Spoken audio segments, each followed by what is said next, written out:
Hey, it's David Heatley here from Cycling Inform, and today this video is about whether cyclists are killing their performance, their cycling performance, with tools like Zwift, Strava and power meters.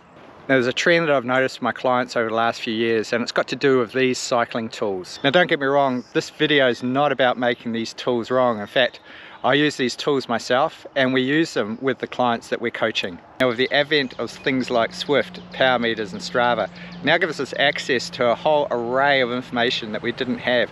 Information that we didn't have 10 years ago, which is fantastic, but there is a downside to having this information. Now, the issue I'm talking about is chasing personal bests, and it can become quite demoralizing for the cyclists that do pursue it. Now, leaderboard segments and training numbers are all great indicators of performance, and Strava, Zwift and software packages like Training Peaks and Today's Plans use these numbers to help motivate you to chase your personal best and measure your performance against others.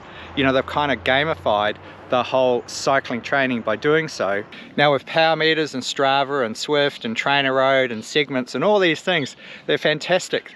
That means that when we go out for a training, we're actually measuring our performance, and it's great because when we get back from a ride, we've pretty much got instant data that we can see. So when we see personal bests in our data, it provides us with the feedback that we want. And when we see those personal bests, it confirms that we're getting better. You know, we'll come home from our ride, we'll upload our data, and we'll check to see whether we've smashed that segment, or that our F2P's improved, or our 5-minute threshold power levels improved. We want to see those personal bests. We want to see that we're getting some results, and we want to see it every time that we go out for a ride. Now, it's only natural, it's human nature. We're going out investing in our training, and we want to see results, and we want to see them pretty much immediately. But unfortunately, progressive training load, the way that we actually train, doesn't work like this at all. Now, the way we should be training is producing a progressive overload and recovery.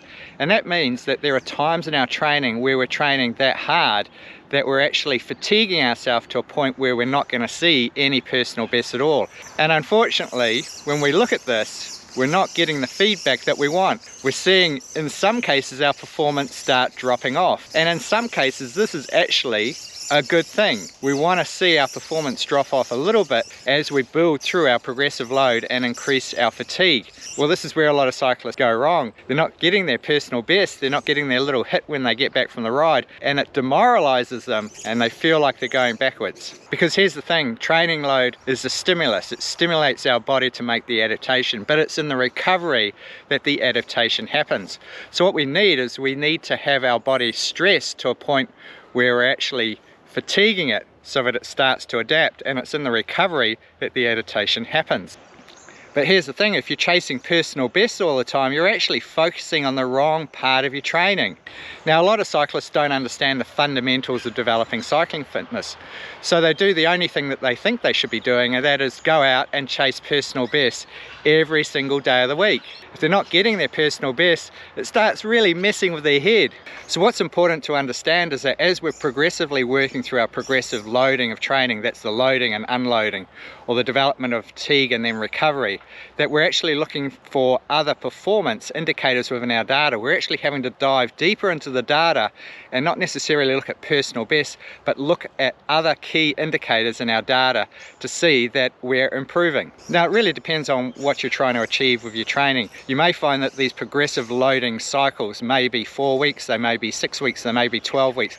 Now, these loading and unloading cycles are generally done over a 4-week period, but sometimes they can be up to 12 weeks. Now, if you're cycling through a 4-week progressive build, you know, by week 3, you're generally pretty fatigued, and you're certainly not going to see any personal best at all. But understand this, you're actually training correctly, and you are going to see results once you go into that recovery week. And it's actually the better way to train, because you'll get a much better lift than if you start chasing personal bests all the time. Now, with all of our training programs, we cycle through a 4-week cycle, 3 weeks on, 1 week off. Well, it's actually 3 weeks on and 1 week recovery. In the first 4-week cycle, we generally focus on base. The second 4-week cycle, we generally focus on strength.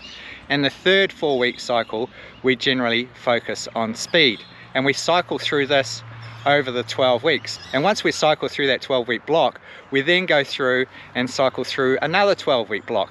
Now, the great thing about this is that it avoids excessive burnout from chasing personal bests and doing a stack load of speed work. Now the second thing is that it helps our clients get considerably more consistent results with their training, which means that they don't get really bad swings between good and bad performance. Now it also enables our clients to peak for multiple events during the year, which is really important, because in a lot of cases a lot of our cyclists are able to train and race or train and compete in events year round. Now it also stops our clients from stagnating and plateauing with their training. Now it also means that we're focusing on the right metrics, not endlessly chasing personal bests all the time. Now tools like Strava and Zwift and Trainer Road and Power Meters, they're all fantastic tools, but don't fall into the trap of chasing your personal best with them. So it's been David Heatley here from Cycling Inform. I hope you're enjoying the videos. If you like what you're seeing, please give us a thumbs up and also follow our channel. Take care, all the best, and remember to be awesome on the bike.